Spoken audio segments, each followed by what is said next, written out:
New Year's Eve had always been my favorite holiday. There was something about the promise of a fresh start, the excitement in the air, and the chance to celebrate surrounded by people you loved. My wife, Emma, and I always made a big deal out of it.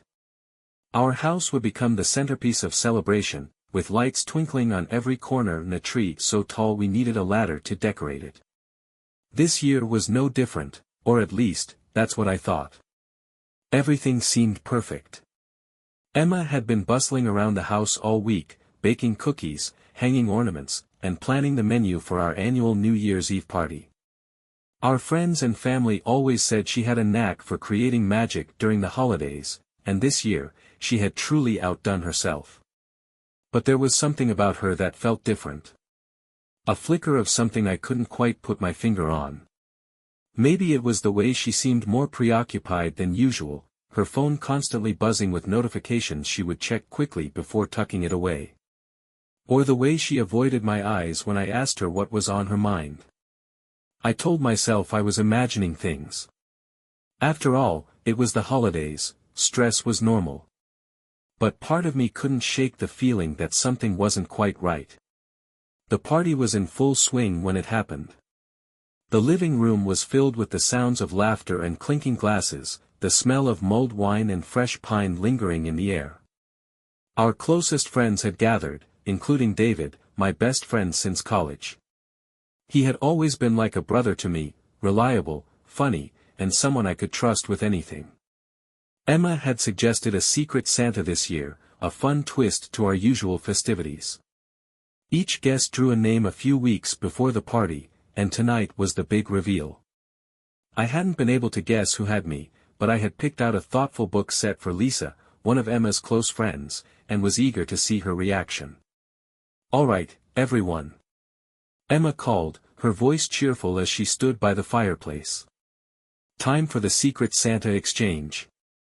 A buzz of excitement rippled through the room as the gifts were handed out one by one.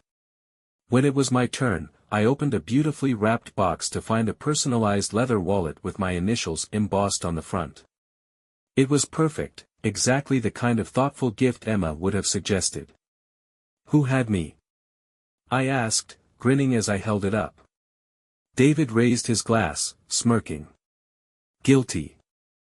Thought it was about time you had something classy to carry all that cash in."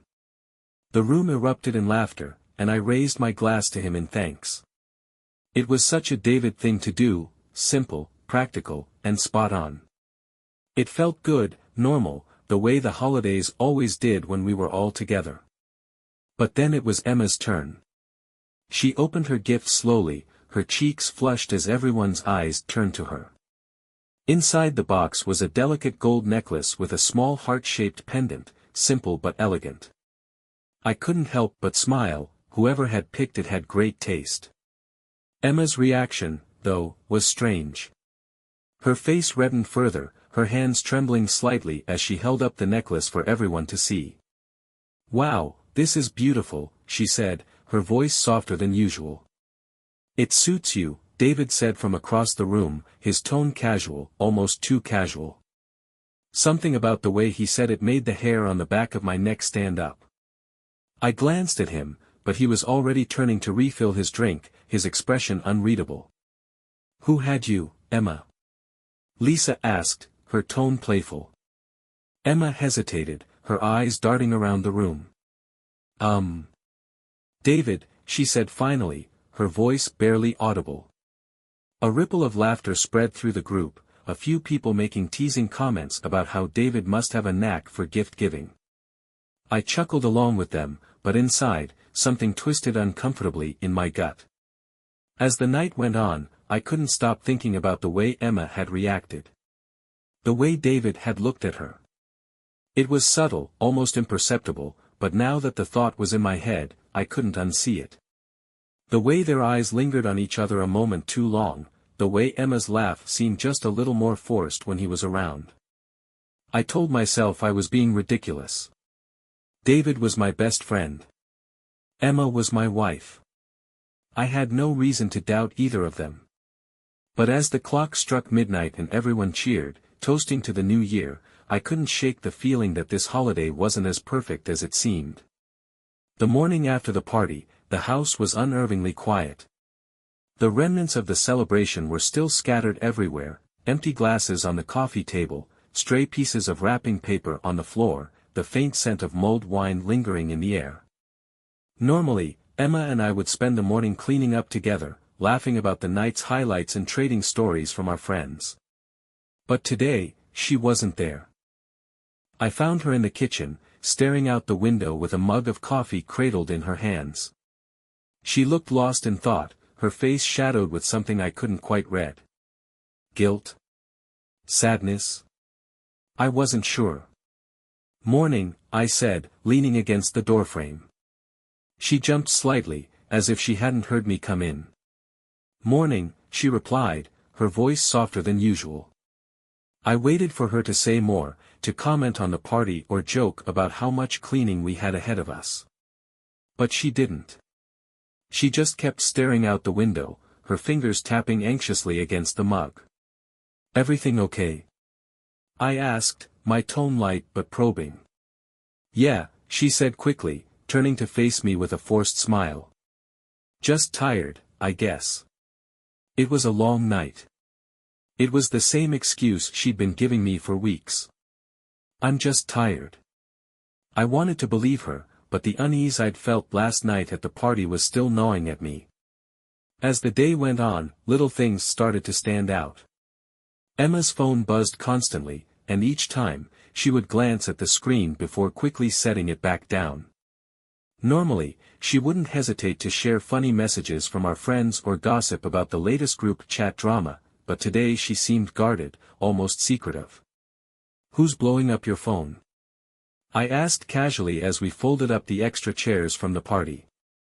"Just Lisa," she said without looking up, her tone clipped. "Anything interesting?" "Not really." She stuffed a chair into the closet with more force than necessary, avoiding my eyes. It was a small thing, barely worth noting, but it added to the growing sense of unease in my chest. Emma and I had always been open with each other, our phones, our conversations, our lives. But now, it felt like there was a wall between us, one I couldn't see but could feel with every passing moment.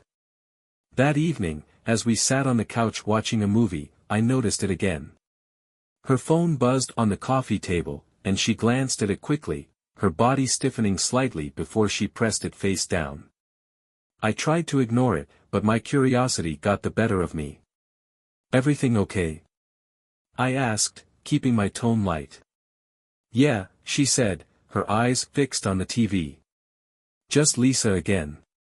She's always so chatty after parties." I nodded, forcing a smile. But something about the way she said it didn't sit right with me. I glanced at her phone, my mind racing. Was it really Lisa? Or was it someone else? The next day, I decided to confront David. Maybe it was paranoia, or maybe it was the nagging feeling that something wasn't adding up, but I needed answers. If anyone knew what was going on, it would be him. We met for coffee at our usual spot, a small cafe on the edge of town. David greeted me with his usual grin, clapping me on the back as we sat down.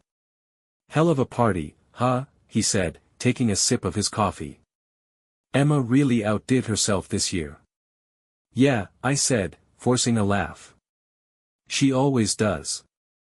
We chatted about work, football, and the party for a while, but my mind wasn't on the conversation. I kept replaying the moments from last night, the way David had looked at Emma, the way she had reacted to his gift. Finally, I couldn't hold it in any longer. "David," I said, my voice steady but firm, "can I ask you something?" "Of course," he said, setting his cup down and leaning back. "What's up?" "Last night, when you gave Emma that necklace, was there something going on that I don't know about?" His expression froze for a split second, a flicker of something I couldn't quite place crossing his face. But then he laughed, shaking his head. "Nick, come on. You think I'd do something like that? Emma's your wife." "I was just trying to get her something nice, that's all." I studied his face, searching for any sign of dishonesty. He looked relaxed, his grin easy and confident. But something about his answer didn't sit right with me. I don't know, man, I said, running a hand through my hair. It felt weird, the way she reacted. And lately, she's been acting so distant.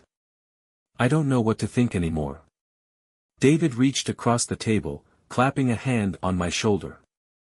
Nick, you're overthinking this. Emma loves you, man. She always has. Don't let holiday stress mess with your head. I nodded slowly, his words soothing my nerves, but only slightly. I wanted to believe him. I wanted to believe that everything was fine, that I was just being paranoid. But deep down, I couldn't shake the feeling that there was more to the story. That night, as I lay in bed staring at the ceiling, Emma's soft breathing beside me, my mind raced with doubts. Was I imagining things? Or was the life I thought I knew about to unravel before my eyes? The following morning, I woke up to find Emma already gone. Her side of the bed was cold, the sheets smoothed over as if she hadn't slept much at all.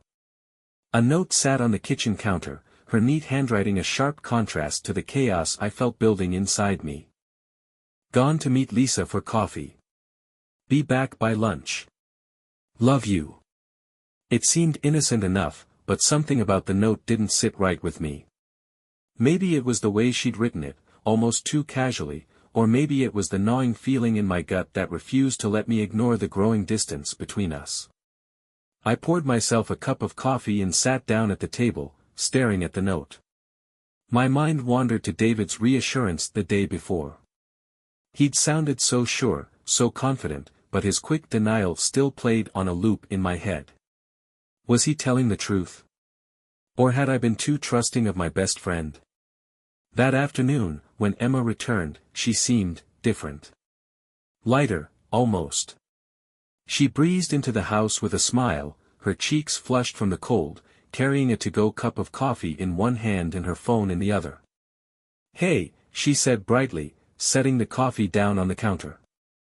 How was your morning? Fine, I replied, watching her closely. How was Lisa? Oh, you know Lisa, she said with a laugh, brushing a strand of hair behind her ear. She's always got something dramatic going on. I nodded, forcing a smile. Her answer was casual, nonchalant, but it didn't do much to ease my suspicions. Did you guys catch up at that cafe downtown? I asked, keeping my tone light. Yeah, she said, her back to me as she unpacked a bag of groceries. It was nice. We haven't had a chance to talk one-on-one in a while. Her answers were perfectly reasonable, but the tension in my chest only grew. I couldn't shake the feeling that something was off, something she wasn't telling me. Later that night, as we sat on the couch watching TV, her phone buzzed again. She glanced at it quickly, a flicker of something crossing her face before she pressed it face down on the armrest. Who's that? I asked casually. Just Lisa, she said without hesitation, her eyes fixed on the screen. It was always Lisa. Is everything okay? I pressed. You've been texting her a lot lately. Emma looked at me, her expression caught between annoyance and defensiveness. She's just going through a rough time, she said. I'm trying to be there for her. I nodded slowly, not wanting to push her further, but the doubt lingered. The breaking point came 2 days later. I'd come home early from work, hoping to surprise Emma with dinner. I'd stopped by her favorite bakery on the way home, picking up the chocolate croissants she loved, imagining her smile when I walked through the door. But when I stepped inside, the house was eerily quiet. No music playing, no sounds of her bustling around the kitchen or the living room. I set the bag down on the counter and called out her name. Emma? No response. I moved through the house, my footsteps echoing in the silence. It wasn't until I reached the bedroom that I found her, sitting on the edge of the bed, her head bowed, her phone clutched tightly in her hands. Emma, I said, my voice sharper than I intended. What's going on? She looked up at me, her face pale, her eyes wide with something that looked like fear. Nick, she said softly, setting the phone down beside her. You're home early. Yeah, I said, crossing my arms. Thought I'd surprise you. What's going on?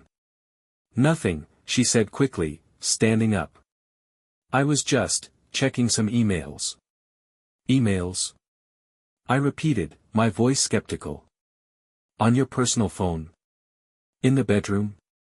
Her eyes darted to the phone on the bed, and in that moment, I saw it. The guilt, the hesitation. The walls I'd been trying to ignore for weeks finally crumbled. Who's really been texting you, Emma? I asked, my voice trembling. Because I don't think it's Lisa. Her face crumpled, and for a moment, I thought she might deny it. But then she sank back down onto the bed, her shoulders shaking as she buried her face in her hands. Nick, she whispered, her voice breaking. I'm so sorry. The words hit me like a punch to the gut. Sorry for what? I demanded, my voice rising. For lying to me? For sneaking around? What are you sorry for, Emma? She looked up at me, her eyes filled with tears. It wasn't supposed to happen, she said, her voice trembling. It started out as nothing, just harmless messages. But then it got complicated. Complicated? I repeated, my heart pounding. With who, Emma? Who were you messaging? Her lips parted, and for a moment, I thought she might refuse to answer. But then she said the name that shattered everything. David. The name hung in the air like a thunderclap. I stared at her, my mind racing to catch up with the words she had just spoken. David? I repeated, my voice low, almost disbelieving. You mean my David? My best friend? She nodded slowly, her face pale, her tears streaming down in silent streaks. Nick, Don't, I snapped, my voice rising. Don't you dare try to explain this to me right now. I turned away, running a hand through my hair, my chest heaving with anger and disbelief. This couldn't be real. It had to be some kind of mistake, some kind of sick misunderstanding. But the look on her face told me otherwise. How long? I asked finally, my voice trembling. How long has this been going on? She hesitated, and that moment of hesitation cut deeper than her confession. A few months, she said softly, barely audible. A few months? I repeated, spinning back to face her. You've been sneaking around with my best friend for months, and you didn't think to tell me? I didn't mean for it to happen, she said quickly, her voice breaking. It was a mistake, Nick. I didn't want to hurt you. Well, congratulations, I said bitterly, my fists clenched. You didn't just hurt me, you destroyed everything. I couldn't stand to be in the same room with her. I grabbed my coat and walked out, slamming the door behind me. The cold winter air hit me like a slap to the face, but it did nothing to numb the storm raging inside me. I didn't know where I was going. I just needed to get away, to breathe, to think. My mind kept replaying the past few months, every interaction between Emma and David now seen through the lens of her confession. The laughter at the party. The way he'd looked at her when she opened the necklace. The excuses, the secrecy, the lies. How could I have been so blind? Without realizing it, I found myself driving to David's apartment. I didn't have a plan, I didn't even know what I wanted to say. All I knew was that I needed answers. I needed to hear it from him. When he opened the door, his face fell the moment he saw me. He didn't even try to fake a smile. Nick, he said quietly. I guess you know. Guess I know. I repeated, my voice dripping with sarcasm. Yeah, David, I guess I do. I guess I know that my best friend has been screwing my wife behind my back. Is that what you mean? He stepped aside, gesturing for me to come in, but I stayed rooted in the doorway. Don't bother, I said coldly. I'm not here for pleasantries. I want the truth. He sighed, running a hand over his face, and for the first time, I saw guilt etched into his features. Nick, I don't know what to say, he said. It was a mistake. A stupid, selfish mistake. A mistake. I repeated, laughing bitterly. You call months of lying to me, sneaking around with my wife, a mistake?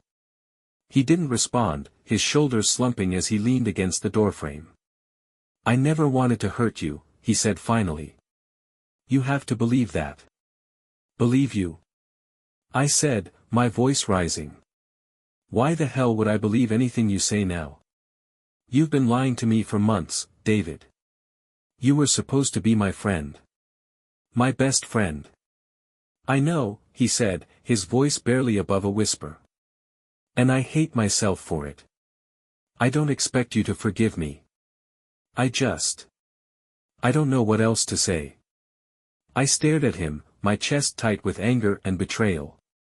You could start by explaining why, I said. Why her? Why my wife? He hesitated, looking down at the ground. I don't know, he said finally. It wasn't planned. It just happened. She was feeling lonely, and so was I, and we started talking. One thing led to another, Anne. And you didn't think to stop. I interrupted, my voice shaking. You didn't think, hey, maybe I shouldn't do this to my best friend? He looked up at me, his eyes filled with regret. I thought about it, he said. I thought about it every time. But I was weak, Nick. I let my own selfishness get in the way. I shook my head, my anger boiling over. You're pathetic, I said. You know that? You're a pathetic excuse for a friend. He didn't argue. He just stood there, his head bowed, as if accepting every word I threw at him. When I finally left, I felt no relief, no closure. If anything, I felt worse. Hearing his side of the story didn't make the betrayal any easier to bear. It only confirmed what I already knew, my best friend and my wife had torn apart the life I thought I had, and there was no going back. When I got home, Emma was sitting on the couch, her eyes swollen and red from crying. She looked up at me as I walked in, her expression a mixture of hope and fear. Nick, she said softly. I'm so sorry. I'll do anything to make this right. I stopped in the doorway, my chest heavy with the weight of everything that had happened. I don't even know what right looks like anymore, Emma, I said. I don't know if there's anything left to save. Her face crumpled, and she buried her head in her hands, her sobs filling the room. I stood there, unsure of what to do, unsure of what to say. All I knew was that nothing would ever be the same again. The days after confronting both Emma and David were the hardest I'd ever faced. Every corner of the house felt like it was taunting me, filled with memories of a life I'd thought was unshakable. The photo on the mantel of our wedding day, the Christmas decorations Emma had so carefully placed, all of it felt hollow now, a facade hiding the cracks that had been forming for months. Emma tried to reach me, but I avoided her. I stayed in the guest room, pretending to be asleep when I heard her soft knocks on the door at night. Her texts piled up on my phone, each one more desperate than the last. Emma, please talk to me, Nick. I know I don't deserve it, but I'll do anything to make this right. Emma, I'm starting therapy. I've already called to set up an appointment. I need to understand why I did this to us. Emma, I miss you.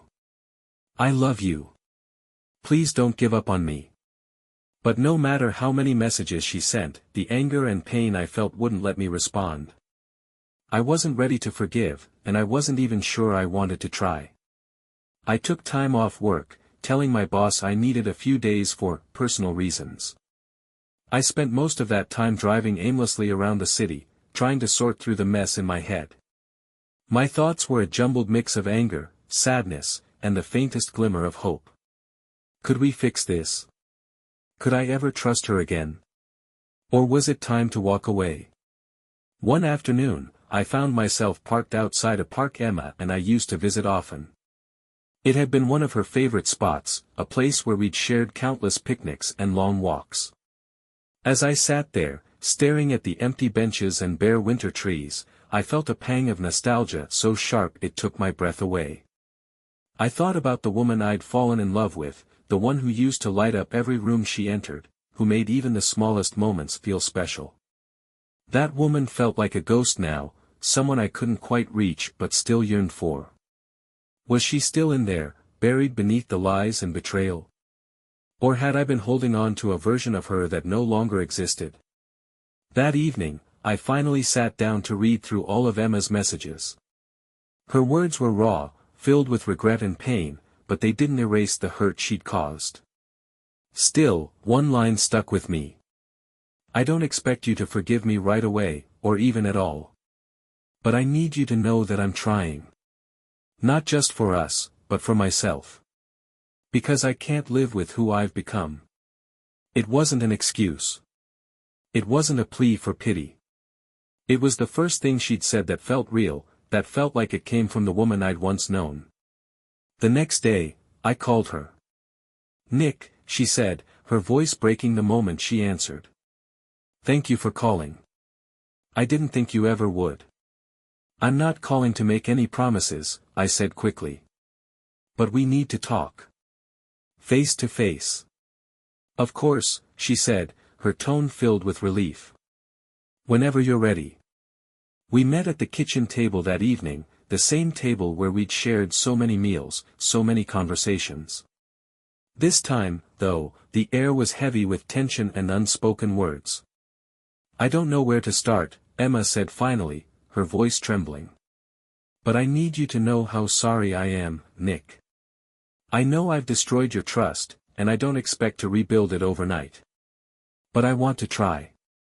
I want to fix this." Her words were sincere, but sincerity wasn't enough. "You want to fix this?" I said, my voice sharp. "Do you even understand what you've done? You didn't just cheat on me, Emma. You betrayed me in the worst way possible, with the person I trusted most." She flinched, tears spilling down her cheeks. "I know," she whispered. "And I'll regret it for the rest of my life. I let my insecurities, my selfishness, destroy the best thing I've ever had. But Nick, I love you. I've never stopped loving you." "Love?" I said bitterly. "You don't do this to someone you love, Emma. You don't destroy their trust, their life." "I know," she said again, her voice breaking. "But I want to make it right. I want to fight for us." "And what about David?" I asked, my anger boiling to the surface. "Was he worth it? Did he make you happy?" She shook her head, her sobs growing louder. "It wasn't about him," she said. "It was never about him. It was about me. I felt lost, disconnected, and I didn't know how to tell you. I should have. I should have come to you instead of running away." Her words hung in the air, heavy with truth. For the first time, I saw the depth of her regret, the pain she carried not just for what she'd done to me, but for what she'd done to herself. "I don't know if I can forgive you," I said finally, my voice quiet but firm. "And I don't know if I even want to try. But I do know that I need time. Time to figure out if this is something I can move past. Time to figure out if we even have a future." She nodded, her tears falling freely now. "Take all the time you need," she said. "I'll wait, Nick. I'll wait as long as it takes." I didn't respond. I couldn't. Instead, I stood up and walked out of the room, leaving her alone with her tears and the weight of what she'd done. The days turned into weeks, and the distance between Emma and me became an unspoken reality. She stayed in the house, giving me space, but we might as well have been strangers. Every conversation was short, every interaction laced with tension. The only constant was the weight of her guilt, and my uncertainty about whether I could ever forgive her. I spent hours reflecting on the life we'd built together. 8 years of marriage, countless memories, and a bond one had once believed unbreakable. But now, every moment we'd shared felt tainted by her betrayal. Even the happiest memories felt distant, like they belonged to someone else's life.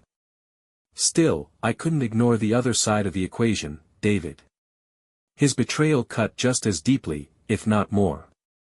He was supposed to be my brother, the one person I could trust no matter what. And yet, he had been the one to cross the line, to exploit whatever cracks had formed in my marriage. The anger I felt toward both of them was overwhelming at times, but it was the sadness that lingered. The loss of trust, the loss of innocence in our relationship, felt like a wound that would never heal. One afternoon, Emma knocked softly on the door to the guest room. I hesitated before answering, knowing that whatever she had to say, it wouldn't be easy to hear. She stepped inside, her face pale, her eyes filled with determination. "Nick," she began, her voice steady despite the tears that threatened to spill over, "I know I'm the last person you want to hear from right now. But I need to say this." I sat on the edge of the bed, waiting for her to continue. "I've been going to therapy," she said, her voice trembling. "And it's been hard, harder than I expected. But it's also made me realize how much I've taken for granted. How much I've hurt you, and how much I've hurt myself." I didn't respond, my emotions swirling too much to form words. "I don't expect you to forgive me," she continued. "And I don't expect you to forget what I've done. But I need you to know that I'm trying, Nick. I'm trying to be better, not just for you, but for myself." Her words hung in the air, and for the first time in weeks, I felt a flicker of something I hadn't felt in a long time, compassion. It didn't erase the pain, but it made me see her in a different light, not as the woman who had betrayed me, but as someone who was struggling to find her way back. That evening, I made a decision. I found Emma in the living room, sitting on the couch with a book in her lap. She looked up when I walked in, her expression cautious, as if she wasn't sure what to expect. "Emma," I said, sitting down across from her, "we need to talk." She set the book aside, her hands clasped tightly in her lap. "Okay," she said softly. "I've been doing a lot of thinking," I began. "About us. About what happened. And I've realized something. I don't know if I can ever forgive you completely. I don't know if I'll ever be able to forget what you did. But I also don't know if I'm ready to walk away." Her eyes widened, a glimmer of hope breaking through the tears. "Nick, Let me finish," I said gently. "I'm willing to try, Emma. But this isn't going to be easy. It's going to take time, time to rebuild trust, time to figure out if we can move past this.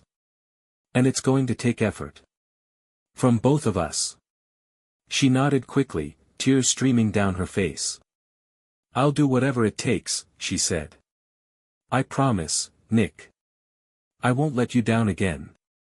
I took a deep breath, my chest heavy with the weight of the decision.